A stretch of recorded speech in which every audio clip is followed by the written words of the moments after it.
Hello, good morning, afternoon, or evening, depending on where you're joining us from.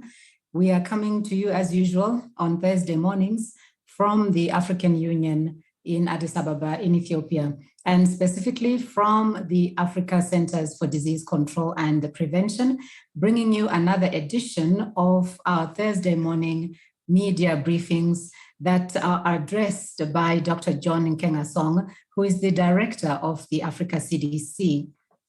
So before we go into the proceedings, let me just remind you of the contact details for you to ask your questions when we come to the question and answer section.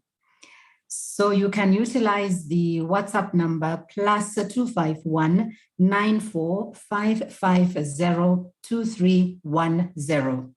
+251 94 2310. Alternatively, you can come through live or use the question and answer section. My name is Wayne Musabayana. I'm head of communication at the African Union Commission. It's a pleasure to be with you as always. And now it's time for me to introduce the Africa CDC Director, Dr. John Nkengasong, for his... Let me have some water. Dr. John, you have the floor. No, thank you, Wayne. And a very good morning to all the colleagues on the platform. Excuse me, as usual, it's always a pleasure to be with all of you on this very important briefing. Today, it's always, I will do three things: give you an update on the epidemiological situation on the continent, what we are currently doing, and then, of course, end with the vaccine situation. As of today, 28th of October, a total of 8.4 million people have been infected in Africa with the COVID-19 virus. Of that number, 218,000 have unfortunately died, and that represents a case fatality ratio of 2.66%. The total number of deaths reported, that is 218,000, represents 4.4% of the global total. As we've discussed previously, the continent, as we also indicate, is going down the slope, which means that we are flattening the curve now more steadily. But as we speak, we should always remember that 45 countries, that is 82% of our member states, have gone through the third wave. And 7 countries, Algeria, Benin, Egypt, Kenya, Mauritius, Somalia, and Tunisia, are experiencing the fourth wave. So it just shows you that we'll continue to go from wave to wave unless we fully address the issue of vaccination and as a means to blunt the spread of this virus or the spread of the virus. The variants continue to move on.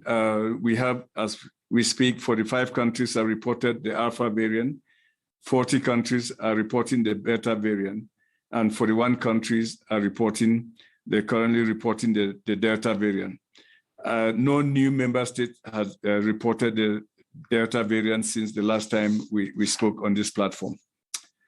Let us now look at the trends. We'll first of all look at the 1 week trend, compare this week against last week, and then look at 4 weeks trend. As of today, the week of what we call the epidemiological week 42, that is the week spanning between 18th of October to 24th of October, compared to the epidemiologic week 41, which is the week spanning 11th to 17th of October. We have recorded 31,000 new cases. This represents an average decrease of 26% since the last week, which is a good sign. We really hope that these trends continue and is also maintained. However, we have 5 countries that are reporting highest numbers: Egypt with 6,000 cases, Libya 3,000 cases, Ethiopia 3,000, South Africa 3,000, Morocco 2,000, and Botswana 1,900. In terms of number of deaths over the last week, a total of 1,322 new deaths have been reported across the continent, compared to the previous week where we reported 1,500 250 new deaths. So this represents a 15% average decrease of new deaths compared to the previous week. If we now look at the 4 week trend, so period of spanning between 27th September and 24th of October, we have the following observation: 20% average decrease in new cases. And with the exception of Central Africa, where we have observed a 7% average increase, we are really pleased to see that there is consistency in decreases over the remaining regions. 25% decrease in Southern Africa, 22% decrease in East Africa, 20% decrease in West Africa, and 15% decrease in North Africa. If we now look at the deaths, again, during the same period, we observed that an average of 16% average decrease of deaths have occurred. And the situation is not as homogeneous as the new cases there, because we have Nigeria with an average of 66% increase in deaths, Egypt 36% average increase, Ethiopia 5% average increase, DRC 91% average decrease, South Africa 30% average decrease, and Kenya 4% average decrease. In terms of testing, cumulatively, the continent has conducted, as of today, about 76 million COVID tests. And last week alone, about 857,000 new tests were reported across the continent. That represents a decrease compared to the previous week, because the previous week we were at around 1,090,000 tests. The case positivity rate remains high at 11.1%. And the test ratio is around 9. The test per case ratio is around 9.9. So let me now segue to the area of vaccines. As we speak, as of the 28th of October, that is today, a total of 275 million doses of vaccines have been procured on the continent. And of that number, 188 million, 0.5 have been administered, which corresponds to 70% of the total supply available. If you look at the people that have been fully vaccinated, and the definition here is individuals that have received 2 doses of the vaccines or the single dose of Johnson & Johnson, it represents 5.58% of the total population with full vaccination. So I think we continue to make little progress there, but the overall numbers of 275 million doses acquired with 188 million, which is 70%, means that if the vaccines are available, we'll definitely be able to use the vaccines. I'm very delighted to, as always, to see that some countries are distinguishing themselves. The likes of Morocco has now fully vaccinated 57.23% of its population. If the continental target is 60%, which we set last year, and Morocco is around 57%, it means they are very, very close to achieving that target. And hopefully they will exceed that target and aim to reach the new target, which was established by WHO at 70%. Egypt is around 7.5% of the population fully vaccinated, South Africa 18%, Algeria 9.5%, and Tunisia is around 28%. Let me just conclude this briefing by giving you an update on the AVAD delivery, which we are very excited. I will not expand on that a lot because if you recall last Tuesday, just this past Tuesday, we had a very special briefing on the AVAD briefing. But let me just recall for you what is the current situation. In the past week, the AVAD, that is the African Vaccine Acquisition Task Team, has delivered 4.8 million doses of Johnson & Johnson to 10 countries. And they include Mozambique, 600,000, Kenya, 500,000, Egypt, 1 million, Botswana, 208,000, Lesotho, 151,000, DRC, 756,000 doses, Burkina Faso, 151,000 doses, Ghana, 576, Angola, 300,000, and Sierra Leone, 132,000. So if you combine that number with the other numbers, it gives you a total for the continent of about 11.5 million doses of vaccines that the AVAT mechanisms had provided. If you now combine that to the 580,000 doses of vaccines that we have shipped to the 6 Caribbean countries, then the total delivery from AVAT stands at 12,100,000 doses, 12,100,000 doses of Johnson & Johnson vaccines. So just as we speak, just to conclude in the area of vaccines, as we speak, we are in a workshop now, with several partners that were successful in the MasterCard Foundation request for proposals to help us with the vaccination so that they can support countries to scale up this vaccination piece. We've always maintained that vaccines must be accompanied by appropriate vaccination. So through the MasterCard Foundation support, we have gathered a large number of partners that are going through an orientation process as we speak. Thank you, Wayne, and over to you.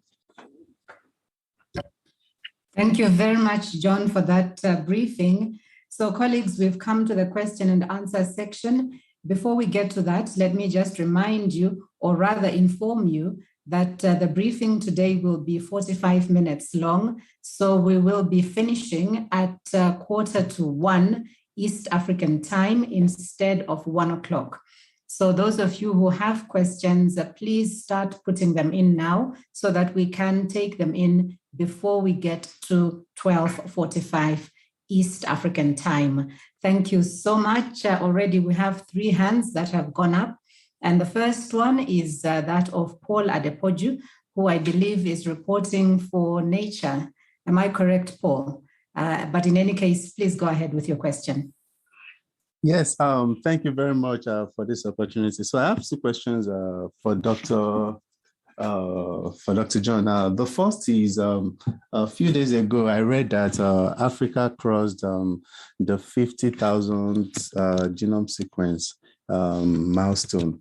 So I would like to know what has changed in Africa's gene sequencing plan and accelerating such that the continent will not have to wait that long to sequence another 50,000 genomes. And the other question I have is next week, the COP26 will kick off in Glasgow in the UK, and the health aspect of climate change has always been evident in African countries, especially in areas that are continues to be predisposed to emerging and re-emerging infections. And if we look at the One Health approach in Africa, it seems as if it is still not taken as an urgent way of dealing with emerging infections. Instead, countries continue to prioritize quickly accessing vaccines and treatment options.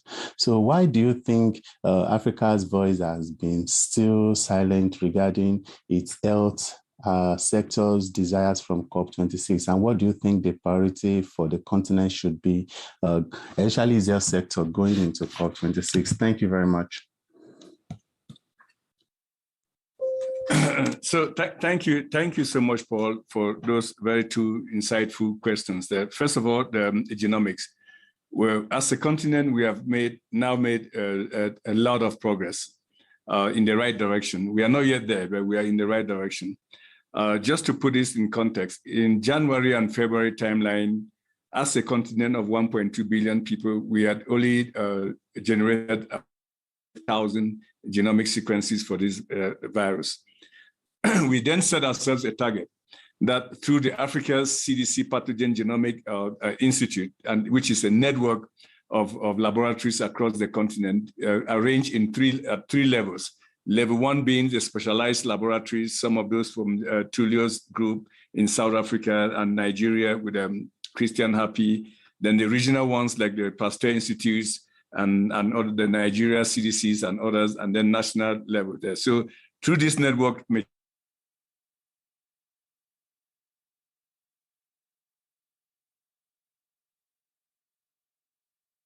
ship out material, hardware to about 26 countries over the last couple of months. And we continue to provide large-scale training. As we speak, there are 2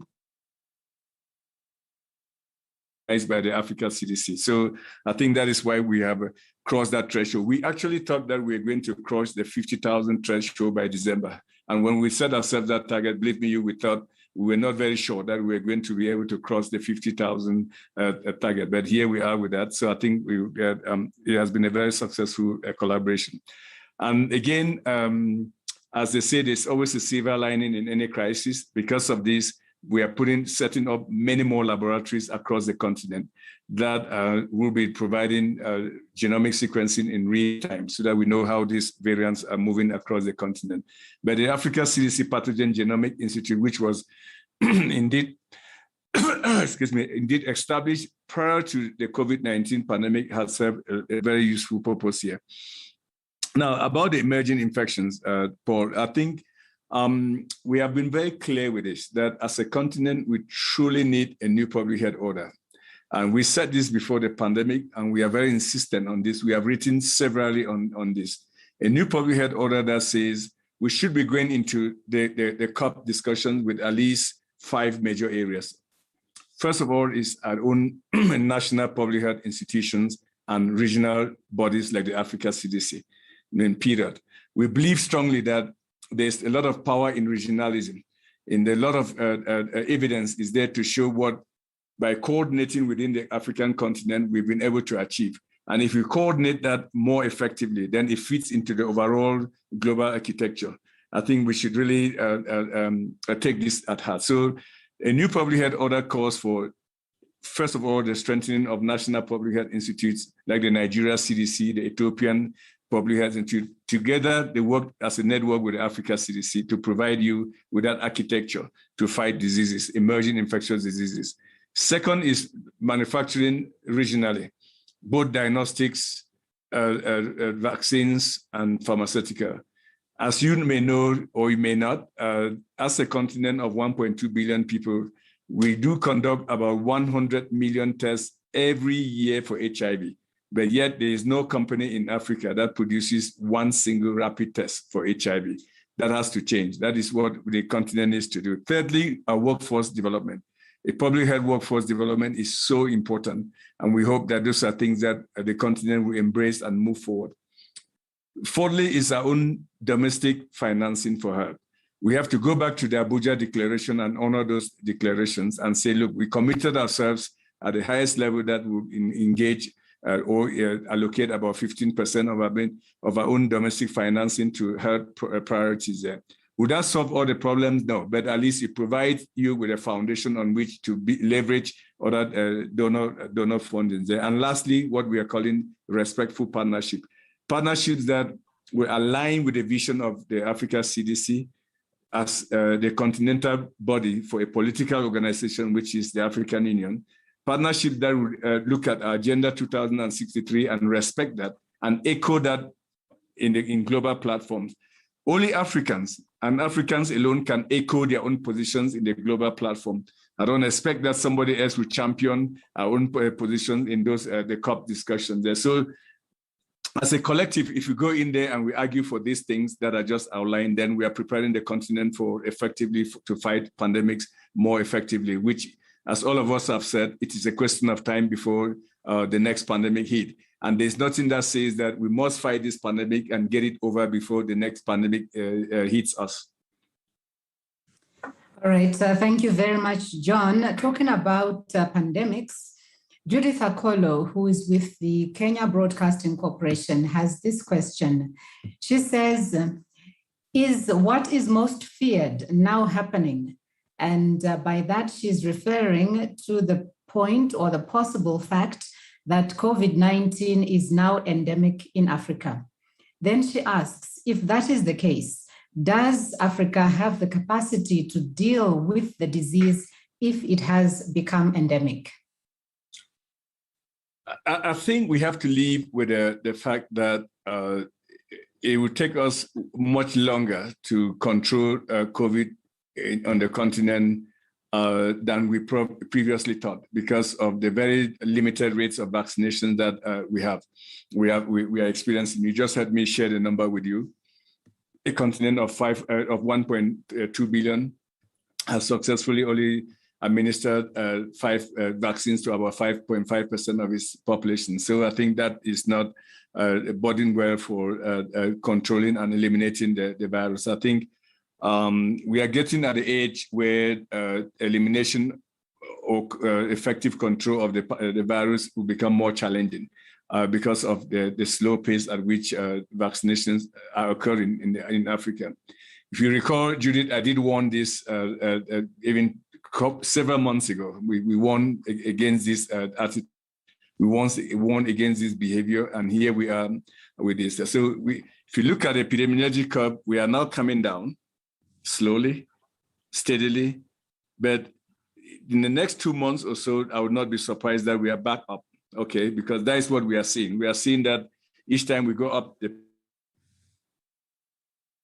then we go back up the peak. So because of this, the ups and downs of the peak and the trough, the virus continues to seed itself and win in this battle. So I think, are we yet at a point that we can say it is? We can do something, that we can accelerate our efforts through AVAT, through COVAX mechanism, and really try to collectively set these targets and achieve them, which is try to immunize at least 70% of the population by the end of next year, so that we have a chance of avoiding that this pandemic gets into endemicity fully. Will Africa have the means to sustain an endemic condition? Absolutely, we are challenged. We are already challenged with another pandemic that is ongoing, which is the HIV and HIV/AIDS pandemic, tuberculosis, malaria, the emerging and re-emerging infectious diseases, and Paul mentioned this nicely, and of course, the rising tides of the non-communicable diseases. So I think it is in nobody's interest to see this kind of a disruptive pandemic be sustained. Okay, it's this. There are pandemics and pandemics.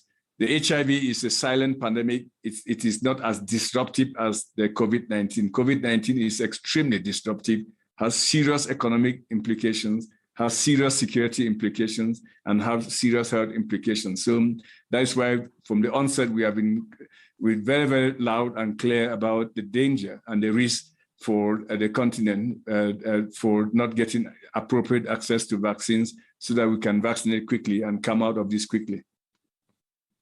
All right, thank you very much. We go back online and say hello to Gabrielle Steinhauser, who is with the Wall Street Journal. Gabrielle, please go ahead with your question. Hi, thank you so much. I'm still trying to understand the Avat J&J deliveries. So according to the slides that Mr. Masiwa shared in August, Avat should have received at this point 27 million doses of J&J vaccines, and then you're saying that it's received just over 12. So I'm wondering what is the reason for the shortfall, and what is J&J telling you about why it's not keeping up with the pace that was agreed apparently, or were the numbers that were in the August presentation somehow too optimistic? And how much leeway is there in the contracts for delays in delivery? And then finally, Mr. Masiwa also said that the goal or the sort of target for the end of the year was 50 million doses, but then you have previously said it's 35. So I'm just trying to understand the difference between those two figures and which one is the one that we should be looking at. So you're absolutely right, Gabrielle. I think you just heard me give you some numbers for the last week delivery.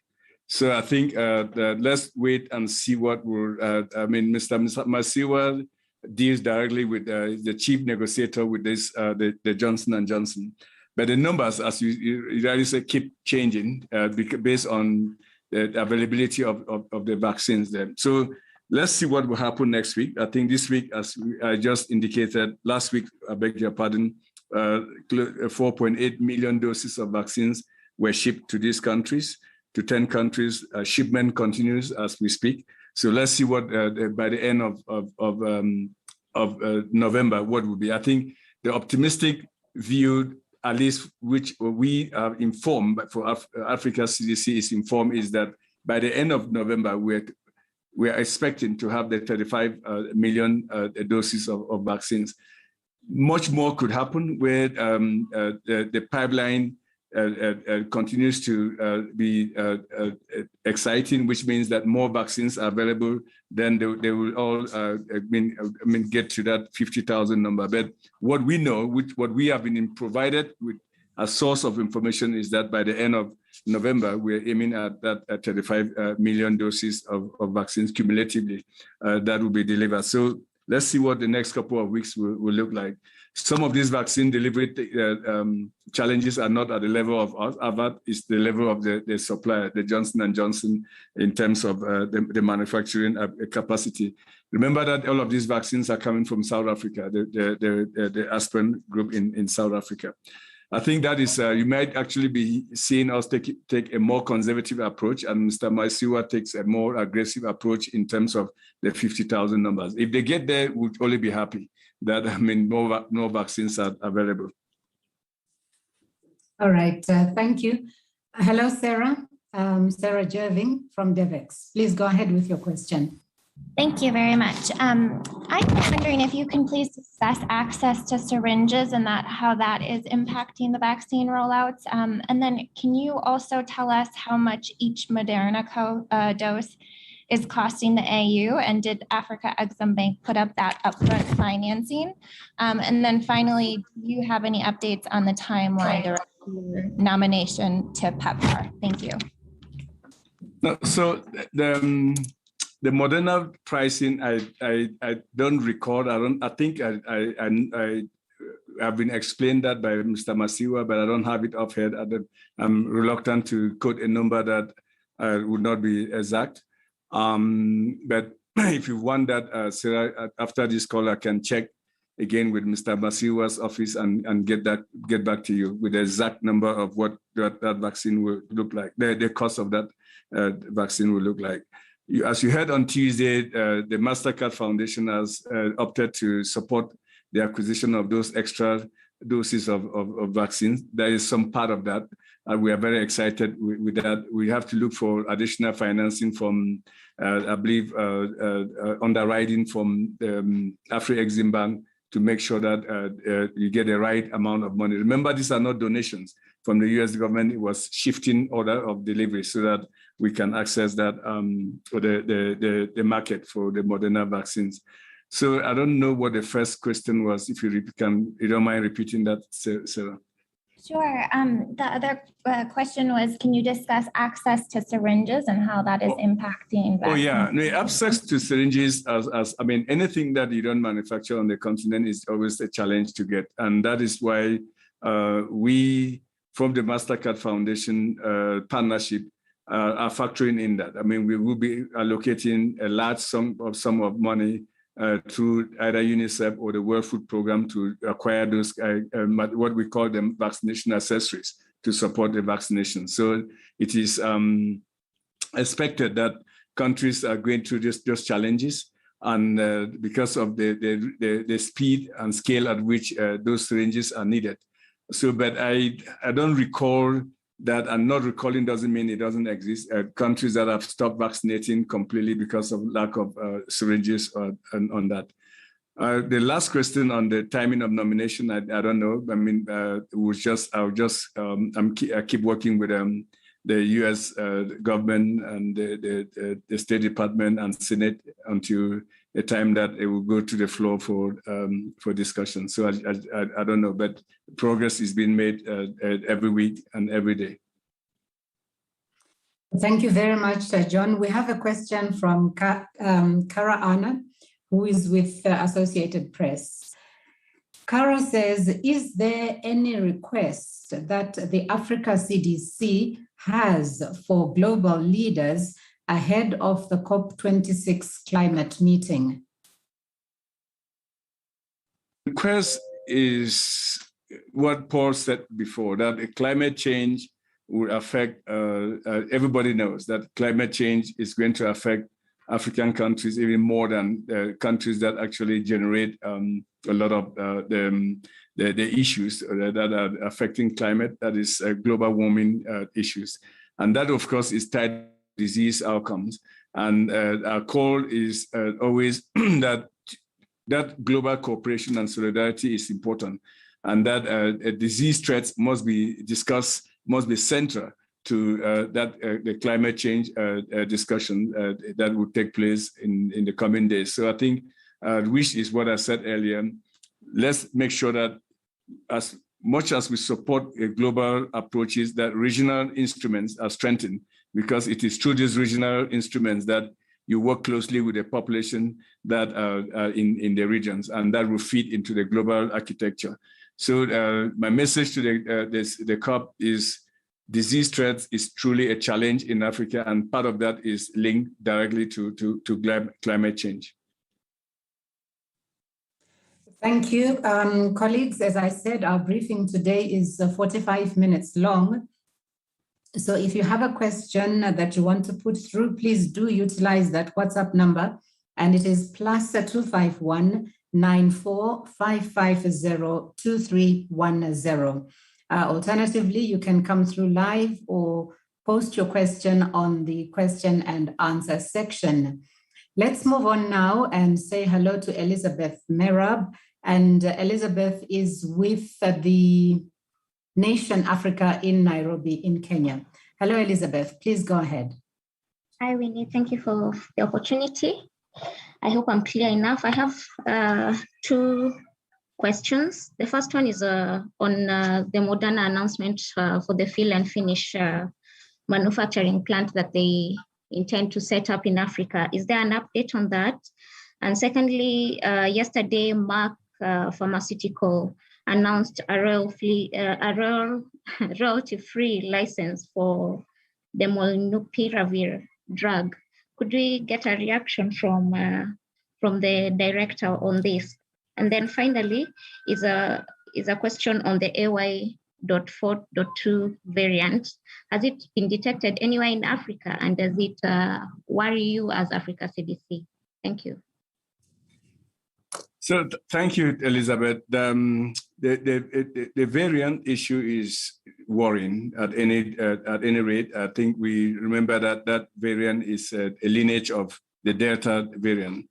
So we'll continue to use our pathogen genomic network to track that and see how it's evolving. There's no doubt that as given how quickly this virus transmits, that you see this variant or this lineage emerge even very quickly.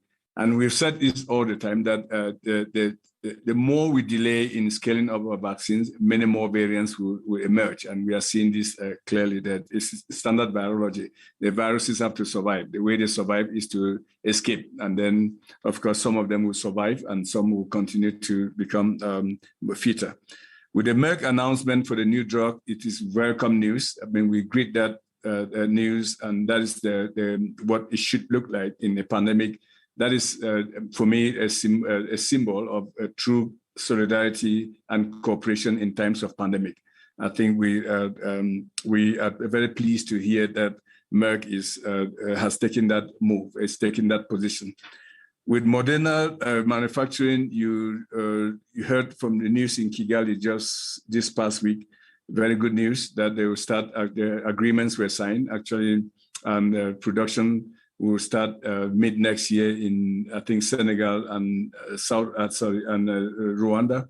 Very, very encouraging. I think that is all part of the partnership to advance vaccine manufacturing in Africa that we have been promoting. So we are very, very encouraged. We have been working with BioNTech and KINUP, that is the intermediary working with BioNTech over the last couple of months to facilitate those discussions. And I'm very pleased to see that it's taking shape concretely in Rwanda and in Senegal. And many other countries will be engaged as well. I think you are all aware that KINUP, which is a group facilitating on behalf of BioNTech, has been to South Africa and to Egypt as well. So very good progress, and we should celebrate every little move that we see in the right direction in terms of solving this pandemic. Thank you so much. We say hello now to Duduzile Ramela, and Dudu is with the Newsroom Africa based in South Africa. She says, how much of a concern is vaccine hesitancy? In South Africa, hesitancy is high, and she wants to know, is that the case for the rest of the continent? Absolutely not the case in the rest of the continent. I can assure you that. I know we are a very heterogeneous continent of 55 member states with very different levels of health systems, different cultures. And I can give you so many countries that vaccine hesitancy is not an issue there. I just gave you the numbers in Morocco. I've been there first time to see what is happening in Morocco. You have seen Tunisia.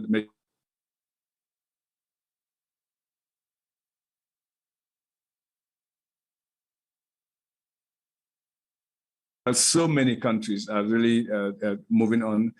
But are there countries that are lagging behind that you see vaccine hesitancy? Of course, there are countries that I've not seen the situation or the data in South Africa to enable me make an informed statement on that. But you can imagine that countries are different, or even communities within countries are different. And that is why community engagement is so critical. It's so critical for us to keep mobilizing the population. And vaccine hesitancy, I must say, is not static. I mean, we have an experience that working in Cameroon just last couple of weeks, we have seen where if you engage the religious leaders who went to the churches and the mosques and engaged with them, and after prayer groups or the church, the sermons, the large number of worshippers were out there looking, queuing to get their vaccine. So it is not static. It's the way we communicate with the community. And if people see that people have received vaccines and they are not falling sick and it's not hurting them, that number will only increase there. So each time there's bad publicity around a vaccine hesitancy increase, but it doesn't increase exponentially and stay up there. It comes down, people see that others are benefiting from vaccine. My message to everyone on the continent is go out and get your vaccines. These vaccines are safe. These vaccines are efficacious. They are saving lives. Let's maintain that contract, which I have called on, characterizing it as a social contract, which means protecting myself means I protect my community, protect my loved one, and protect my nation. All right, thank you. I think we'll take the two last questions. One is from Bonisile Makubu and the other one is from Mario Baptista. So let's start with the question from Bonisile, and she's with the Times of Eswatini. She says, is Africa on track in meeting the December target of reaching 40% of the population in immunization? Unfortunately, I'm not very optimistic that we will be able to reach that target in December. December is only depending on what period of December. If you look at end of December, then you can actually say we're only 2 months to that. And if we are 2 months to the end of December and we are at 5% now, I don't know how we can very quickly get to 40% there. I think that is unfortunate. But let's see what the next couple of months will look like. The COVAX mechanism may deliver more vaccines. The arrangements we are currently doing with Moderna and with the Johnson & Johnson may deliver more vaccines, and we just don't know. But again, the math is very clear. We are at 5% today. How do we get to increase that by 35% to get to 40% by the end of December? It becomes an uphill task. All right. Our final question is from Mario Baptista, who is with Lusa News Agency.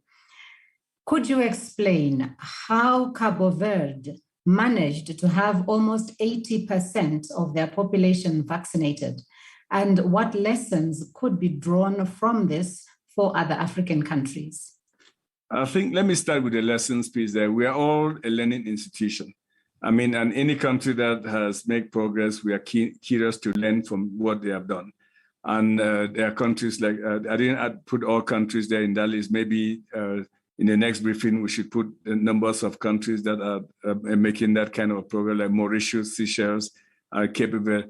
So the population size is also important. If the country has a small population size like Seychelles, Mauritius, they can very easily do a vast campaign of vaccination and get to those high numbers. But if you're dealing with a country like Nigeria with 200 million or so, it's a very different ballgame to get to that 80% vaccination. But congratulations to Cape Verde for the remarkable work they have done.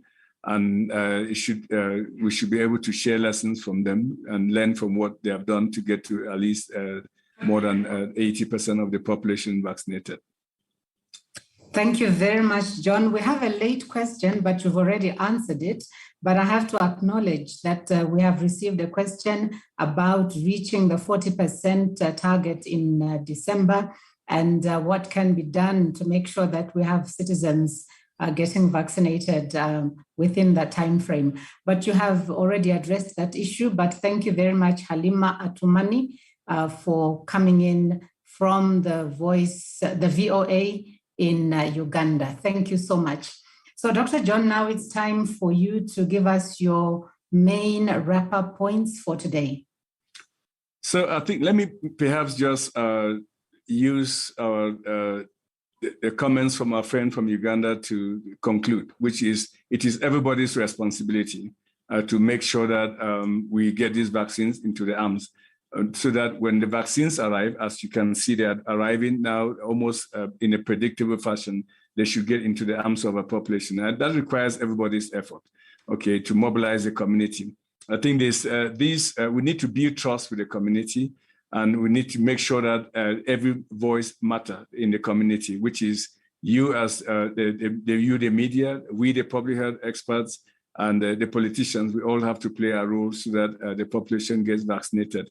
It's the only way, I believe, that we will be able to come out of this pandemic. I think that is really my key message for this briefing today. And for Gabriel, if you can send me an email, I would be very happy to forward that to Mr. Masiwa's office and our colleagues from the Afri-Exim Bank so that we can reconcile all those numbers. And with all the projections, we'll be happy to turn that around very quickly. And I did promise, I think it was Sarah Oka, that I will be sending you the Moderna pricing. I think in the comment, my team is taking note of that, and we'll be happy to share that as we learn it. We just want to be sure that it is exact, not to give you a number that we walk away from the number subsequently. Thank you, Win. Thank you very much. That was Dr. John Nkengasong, who is the director of the Africa CDC. Let me thank you, colleagues, as usual, for joining us and for staying the course with information and dissemination of accurate information on the COVID-19 situation in Africa. We will be doing this again next week on Thursday at the same time. So until then, have a great week. Thank you. Thank you. Bye-bye.